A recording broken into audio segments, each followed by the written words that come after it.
Hi, everybody. Welcome back to All Mama All Right. I am here and I am a little tired. It's later than I was planning on recording, but that's life, and that's life with a 13-month-old. And I even was going to not skip the day because that is one of the things I am going to be doing every day, really challenging myself to is to put out content every single day. But I didn't know if I wanted to do this episode since we're going to keep digging deep, keep digging deep. Um, because in today's episode, I will be applying the second agreement to self or acceptance of self, which states be authentic, be vulnerable, be undeniably me. And I'm going to be doing that by addressing my eating disorder. So I want to give a caution. Parts of my share may be triggering to those still struggling with an eating disorder. I will try my best not to mention specific foods, calories, diets, and other triggering connotations while still staying true to myself and to my story. I'm human, so who knows? And what's triggering for others may not be, things that were triggering to me. But I promise I'll do my best. And one other thing, the I will often mention having episodes, and that translates to binging and purging. Ta-da! In all honesty, I'm pretty terrified to share because I am still pretty deep in this disease and working. It's a day by day struggle. And I have never been this open and vulnerable to a group of unfamiliars that I'm going to become best friend familiar with very, very soon, I'm sure. Um, so let's just begin. Hi, I'm April, and I'm a recovering bulimic. I'm going to talk a little bit about what growing up was like. I learned at a very young age what good foods and bad foods were. It all started with Cheez-Its and carrots. My mom one day, we were in our, one of our first house or second house in Nevada, sitting on the kitchen floor.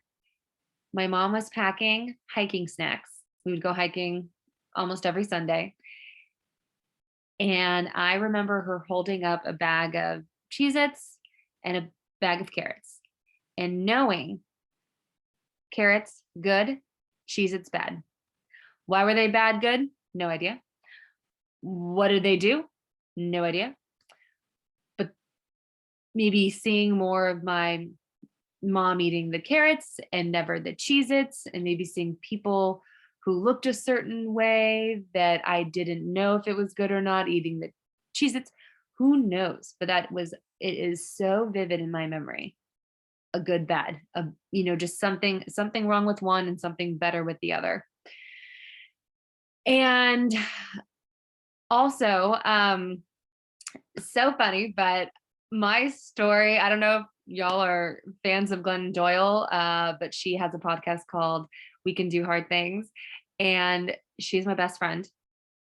She doesn't know it yet, but she's my best friend. We're best friends. And our stories are so aligned. And I was listening to her episode today, and it's funny that it was a sign that I had to talk about my stuff as well.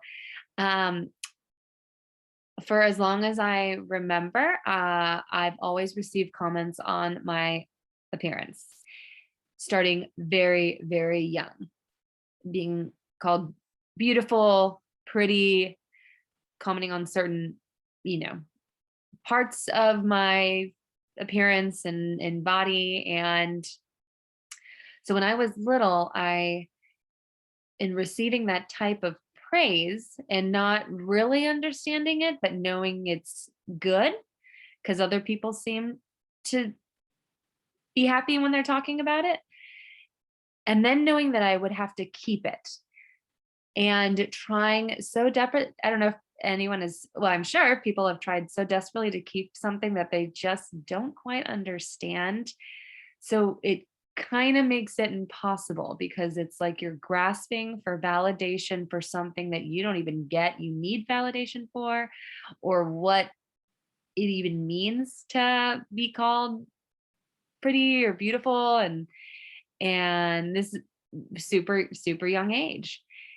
And and um and then so and girls always tend to grow faster than boys.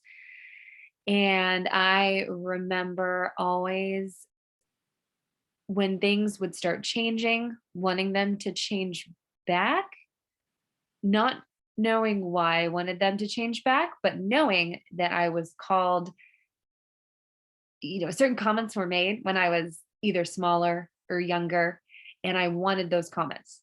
So how do I get back to that? So a control and manipulation of body and image was starting kindergarten. Earlier than that, first memory of sitting on the kitchen floor.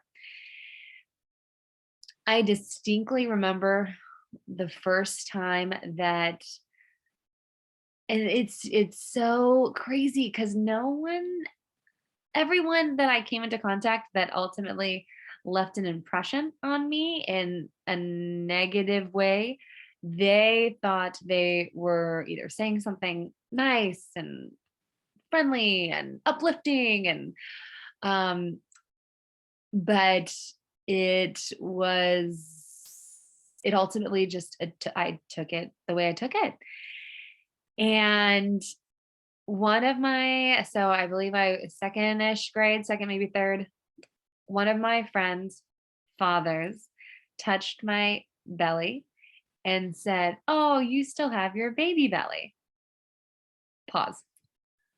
So here's a person already kind of like, "Oh, I guess, like, what's a body? What does it do?" It's kind of like now I'm kind of paying attention to it. Absolutely not really.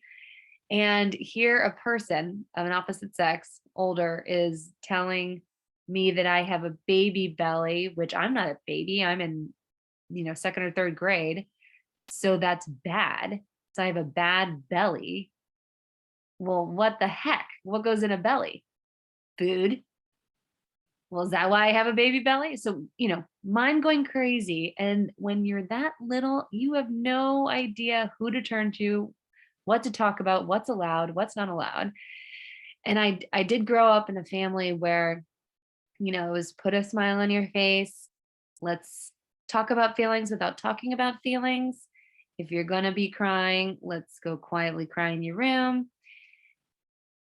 And that's just how my parents were raised, and parents were raised. So, not to anyone's fault, but that is the day that I started either wearing baggier clothes, or especially around the waist area.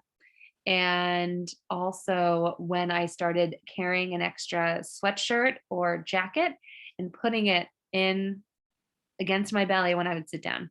Everywhere I went. Everywhere. That lasted, holy moly, for till this day. You'll often see me sitting down with a pillow against my tummy. It is my trouble area. It's my self-conscious, so self-conscious since the day that one comment was made. And things like that just kept happening throughout, I think maybe fourth grade. To boys drew like a nude picture and put it in my cubby. And I don't know if it was supposed to be me, but it was of a body, and it was of, there were boobies involved. And again, then they got in trouble. So here we are, someone's getting trouble over a body that I associated the body that they drew being mine because it was in my cubby. So bad, bad, bad, bad, shame, shame, shame. No, no, no. Shrink, shrink, shrink. Just get back to when I was younger, when the comments were, "Oh, you're so pretty," and "Oh, little girl, you're so cute." So stay small, stay pretty. That's it. And I feel so deeply for that little girl because I'm still her. In the fact that I'm still struggling day to day, not trying not to try to control me wanting to stay small. And in in middle school, I would go through phases and I still was not I still knew kind of like good food versus bad food. Not new, just, you know, I started labeling, but I didn't restrict myself from having either. And so that was kind of through middle school, and everyone's bodies are going crazy, and you're about 8 inches taller than every single boyfriend that you have, and again, being sixth grade, you have a boyfriend, a different boyfriend every like day, sixth or eighth. But high school, holy high school, that is where it just launched into another dimension.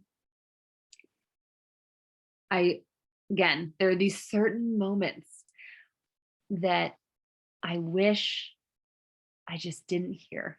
I just Certain moments where comments were made that I wish I didn't hear.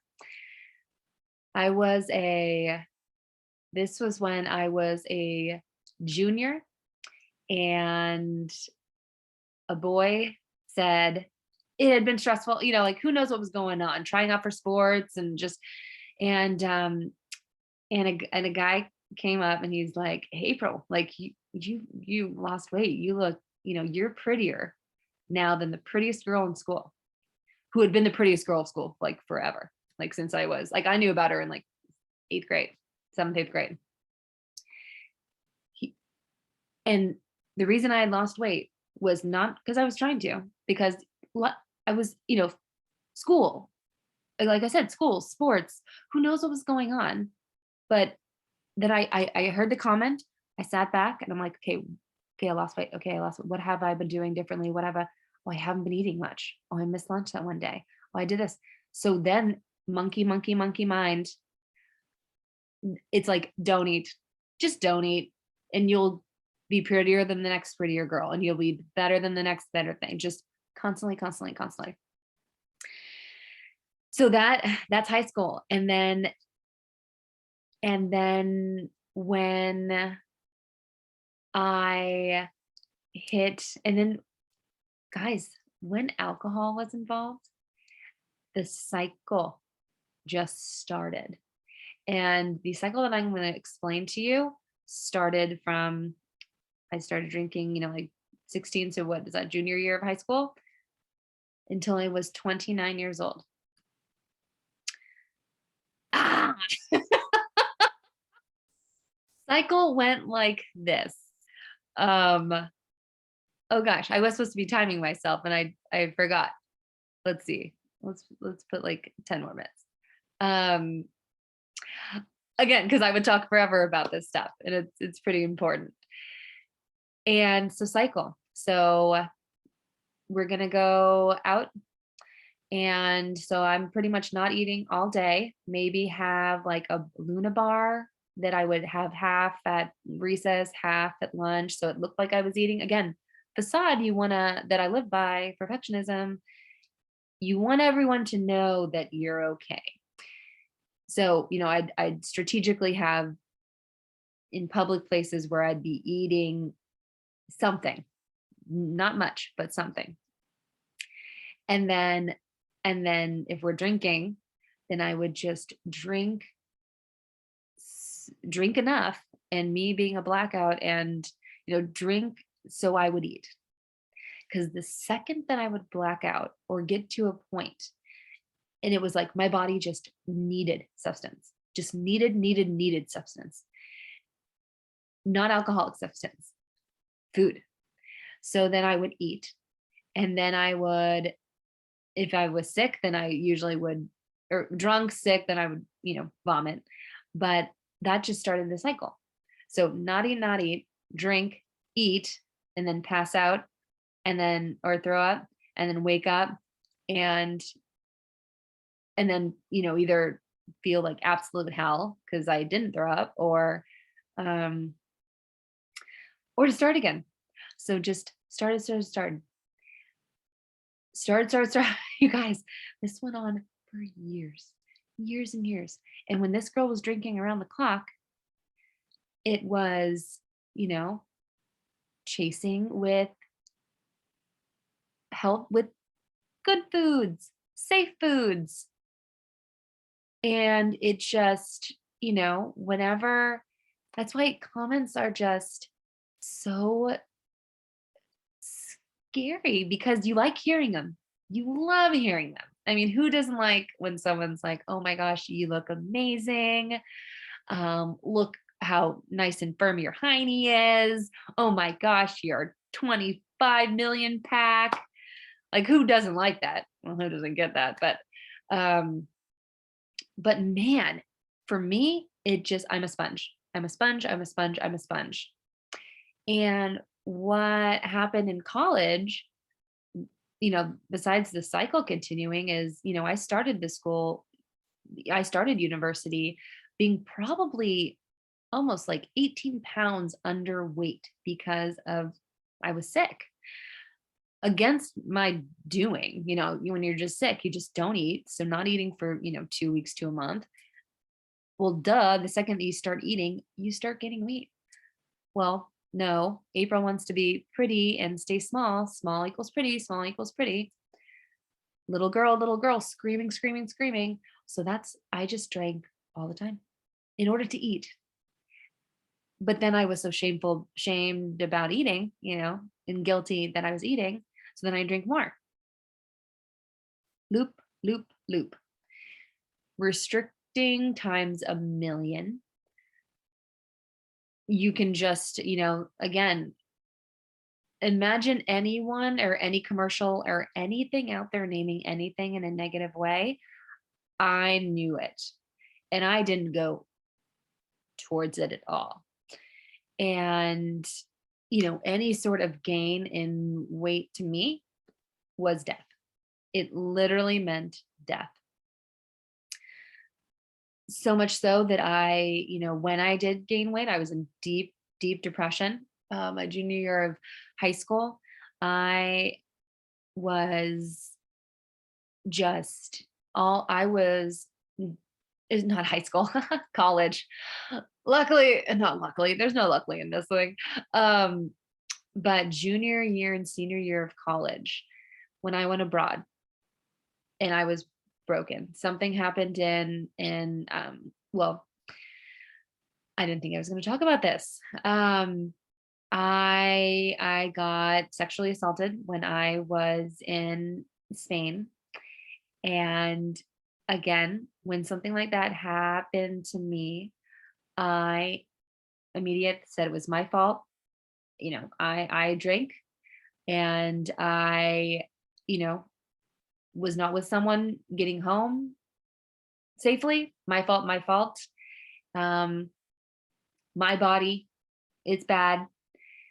And so I just went into a deep, deep hole because that is something that I can't believe I'm saying this, but that you are the like the third or fourth or fifth or sixth person that knows about this. And I know I'm not alone. I know I'm not alone. And I know I'm not alone in the feelings that I had at that time towards myself and my body for doing what it did. It was my body's fault that it got taken advantage of. And and there would be weeks where I would disappear. I lived in a house my senior year with let's see, 10 or 11 other girls, and I was in the basement. Very fitting. Very fitting. And I would miss class for a week to 2 weeks at a time. And I would kind of just, and this is me, just drinking and ordering Domino's and binging and having episode after episode and episode. And I would then walk upstairs to the rest of where all the other ladies lived. And they'd be like, "Oh, have you been here? We thought you flew home." Can't tell you how many times that happened and how many times I just didn't care.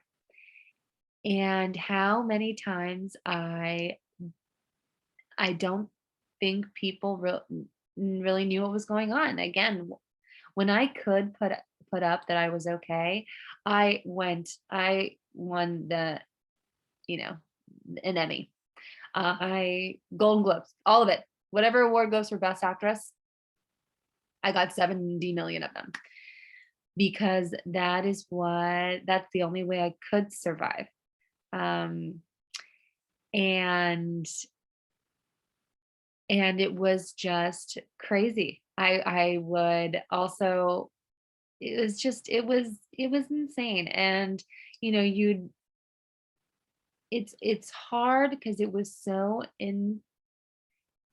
ingrained. It's so ingrained in me still that you know I have done and am doing so much work on self and acceptance and being with my little girl. But I am really starting from ground zero. And I've been just learning to feed myself. 3 meals a day is still really hard to do. And it's from certain conditioning that I had done to myself by eating certain ways and from fad ways of, fad diets. And I was all over all of them. And not always, again, not always two people, sometimes behind the scenes. But one thing that I know if you're struggling, and something that has really helped me and allows me to see the freedom that I am calling in around food and around body is people and connection and experiences. When I am eating with family and friends and coworkers, I there's more of a celebratory value about the people and the conversation than there is about the thing that I thought would kill me if I put it in my body, causing my outward appearance to grow, which my little girl believed is bad. Again, small, stay pretty. Stay small, stay pretty. And that's not a fact. That, you know, women of all shapes and sizes, eating disorders are across the board. The more I share about it, the more that I am gonna add some more time. The more I share about it, the more I get the me toos. I get the you're not alone. I have, a group of strong women that hold me accountable. And I go to therapy. I go to therapy once a week and often leave with a homework assignment. And again, just learning how to live and how I want to be free from this, and knowing that I do get glimpses of that from, eating out with friends and family, eating at home. And again, those times I will not even consider having episodes. But one of the big, when I was little, I heard someone say, ladies don't get full. Ladies do not get full.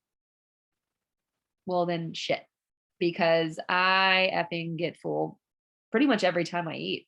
So again, am I not supposed to eat?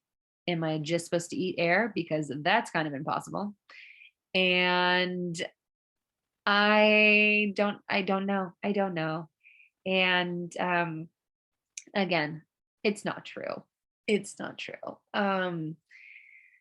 So um, you know, another thing that is just I started kind of reintroducing certain books that have, saved me in different ways and from the past that I would often read intoxicated while eating a pizza, ready to pass out or have an episode with it.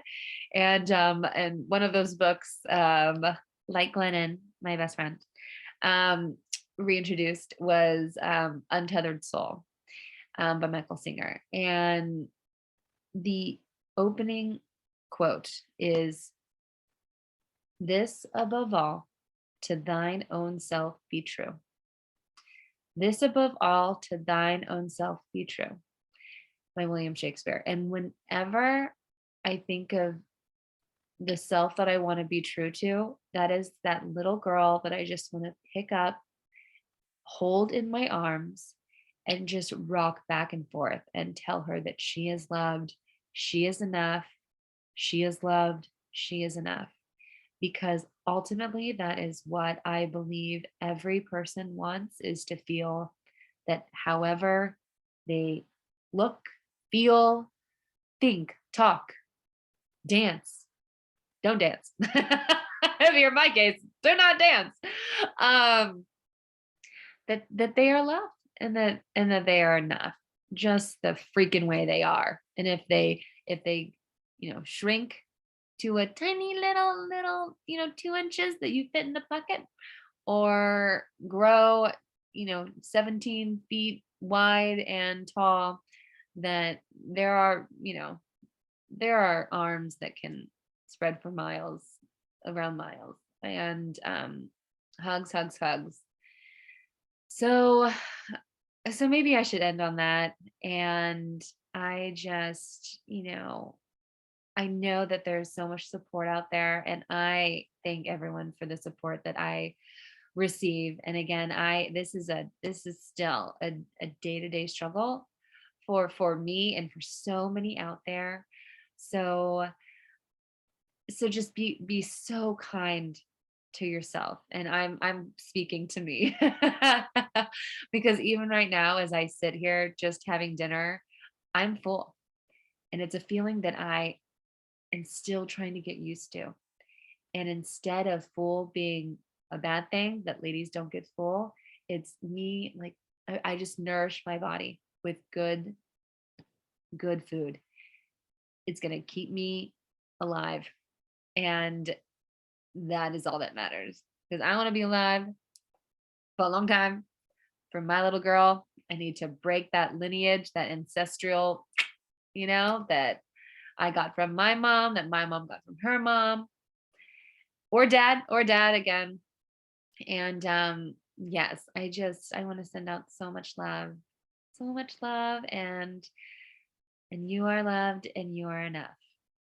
This mama is signing off. Alrighty, y'all.